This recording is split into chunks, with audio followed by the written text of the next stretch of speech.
So this whole thing with Michael Jackson and Smelly didn't take a life of its own because Lionel Richie's book, he's using it to describe Michael. But the original way I remembered me and Smelly was Quincy Jones used it because Michael Jackson would come up with grooves in the studio.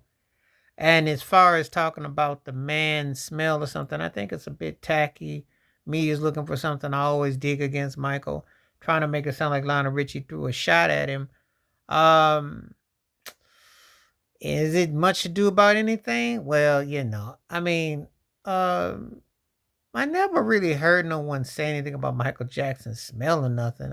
He struck me as a conscious kind of person that would be very weary about that because he obviously wore this certain clothing, so he seemed like he would be kind of like aware of that, when he was dressing or whatever he did. So I never quite ever got that. But I do remember that the original part of Smelly came from Quincy Jones because that's how he came up with the groove, you know.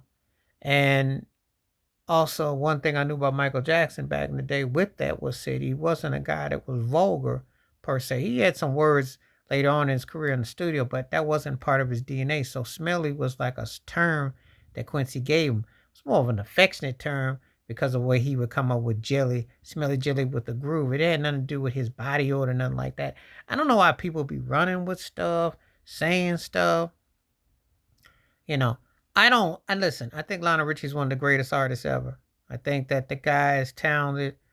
He's as important as anybody in the last 40, 50 years as a singer, songwriter, composer, musician. I will defend that. I don't think he's got to try to sell a book to disrespect his buddy. Some people say, well, why did he put it out or what was he coming from with it? It's like an anecdote. It's like an anecdote. But I wouldn't say it to disparage your call. Now, one thing I would say is this: if you put it in a way, I don't know if you talk about how someone would smell. I mean, I've heard people talk about artists smelling. I've heard stuff said about Lenny Kravitz and Mary J. Blige and Mariah Carey. Heard stuff. Sometimes people say that the fish be stinking. Just saying, I don't make this up. That's what I heard. Moby Dick, it be smelling like a star-kissed tuna. That's what I heard. People be up because if you are a celebrity entertainer in the public eye, there's a perception that you smell a certain way, that you wear certain things, the clothing, the design. You don't want to be reeking. I mean, I'm just saying, but I've heard. But this thing kind of gotten kind of out there. This whole thing about Michael Jackson, Smelly, and a Lionel Richie book, where the old way Quincy Jones meant it from a musical perspective was a groove. It didn't have this connotation. So I think Lionel Richie would have to like kind of word it, but I don't think he meant no harm. And I don't think he was trying to catfish to try to sell more copies of his book. I think Lionel Richie got enough of his own career that he don't need to have to, label or disrespect Michael Jackson to sell because he's an interesting read himself.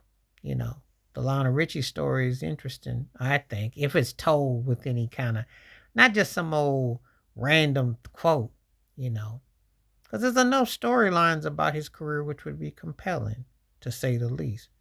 But this whole thing about Smelly and that sort of thing, and then people who don't like Michael Jackson are gonna run with it. People who know about what Quincy Jones called him smelly jelly was about a groove.